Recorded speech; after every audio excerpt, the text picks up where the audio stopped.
Welcome to the program. I'm Mark Imperial. This segment's being brought to you by booksgrowbusiness.com. It's the place where busy professionals get their books done to educate consumers, grow their businesses, and to leave a legacy.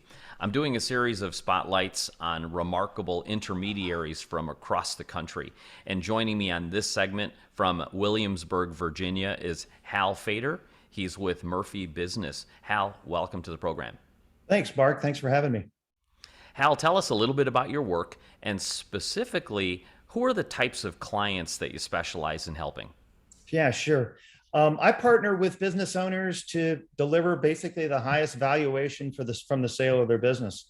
The way I describe it to people when they say, "What's a business broker?" is, the owners know how to fly the plane. They know how to land. They know how to, they know where the airports are. They know how to navigate the storms. They know how to serve the clients. But I help them land the plane. I help them land it confidentially, profitably, and as painlessly as possible. So business owners are my clients, typically larger size business owners.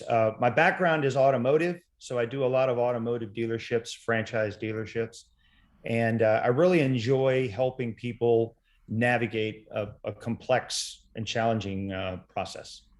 Hal, you mentioned a couple important things like confidentiality, and I know that a lot of sellers are new to the process. They may have never sold a business before, so they must not really even know all the things that are involved in selling a business, because it certainly isn't like selling a house or something like that.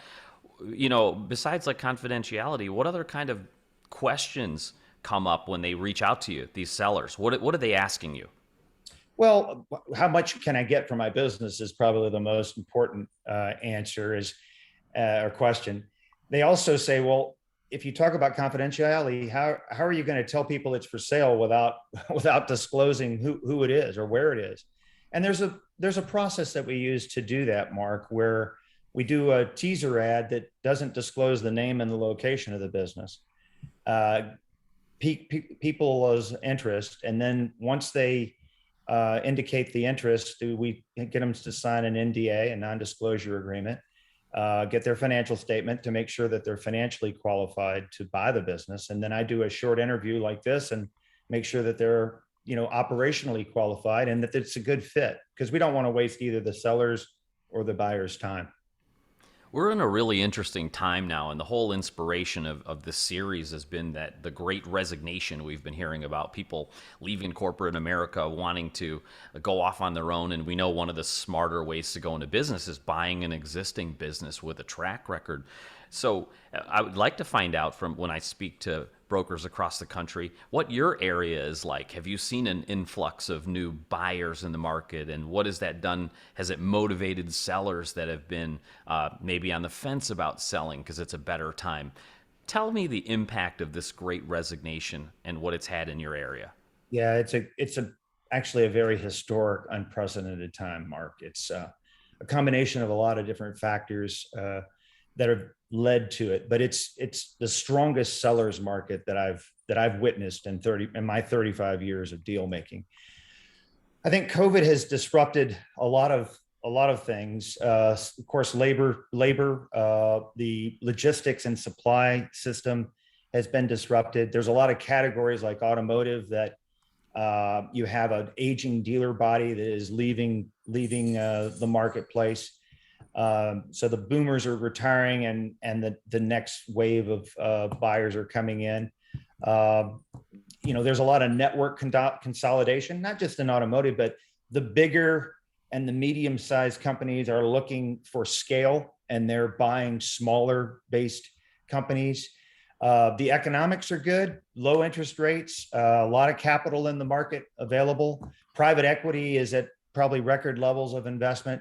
So you get all these things kind of working together in this cocktail, and it's really providing a very active, vital, invigorated marketplace for buy sells. I had a record year last year, and the year has already started off even better than it was last year. For new sellers today, What kind of misinformation do they have in their head? They hear a bunch of stuff, they Google stuff, they hear that this company and this company sold for 150 times their revenue. I mean, crazy stuff. Yeah. What kind of like myths or misconceptions do you hear coming from potential sellers when they reach out to you? Yeah, they do a lot of one maiden surveys, right? Where you got one piece of data. Hey, my cousin, knew a guy that owned a pizza restaurant and he got 10 times multiple. What I try to do is, of course, listen carefully to the seller's goals and then do a lot of research on the business and the category that the business competes in, and try to demonstrate that and compare that business to the average business in the category. And what we're looking for is the value drivers that make that business, compelling, relevant, and differentiated to its competition, so that we can drive a higher price. Now, there is only one price for the business: the price that the seller is willing to sell it for, and the price that the buyer is willing to pay for it. But what we're looking for is that intersection of interest between a buyer and seller that makes a deal, because both sides have to feel good about the ultimate transaction for it to become a deal. Hal, what inspired you to get into this field and become a business intermediary? How did you get started? I love deal making. It's like a puzzle, Mark. You've got all these pieces and you lay it on the table and you start to build a deal, one piece at a time. You look for the corner pieces, you look for the straight edges, and then you start filling it in. And the no two deals are the same. No two sellers are the same. No matter how long you've been in the business, you learn something every day. So there's a natural curiosity around deal making, and it's so satisfying. I closed a deal last week. A guy had some health issues and needed to get out of his business before he was undergoing some operations, some pretty serious operations. And it's so satisfying to be able to get him out of the business in a profitable way, and also give somebody coming in the opportunity to write a new chapter. So I love it. It's no 2 days are the same. No two calls are the same, and I couldn't enjoy it more. Before I ask you my last question, for folks that are considering selling their business now and they just don't know where to get started or how to even choose a business intermediary, what would you tell them is the most important thing to consider Yeah, about I think choosing? I think trustworthiness and integrity are really important. I mean, let's face it, this is a very sensitive, confidential, and personal decision, a life stage decision in most cases, when you're talking about retirement or relocation or shifting careers. So you need somebody that will listen to you, somebody that will be direct and transparent with you and tell you the truth, even when maybe the message is not one that you want to hear, because there's no replacing time, right? It's valuable, it's finite, and if you're candid and transparent and direct with the sellers, I think there's a real appreciation there on that standpoint, and they end up wanting to go to do business with you. For folks tuning in right now who would love to speak with you if they're considering selling their business, how can they find you, connect with you, and learn more?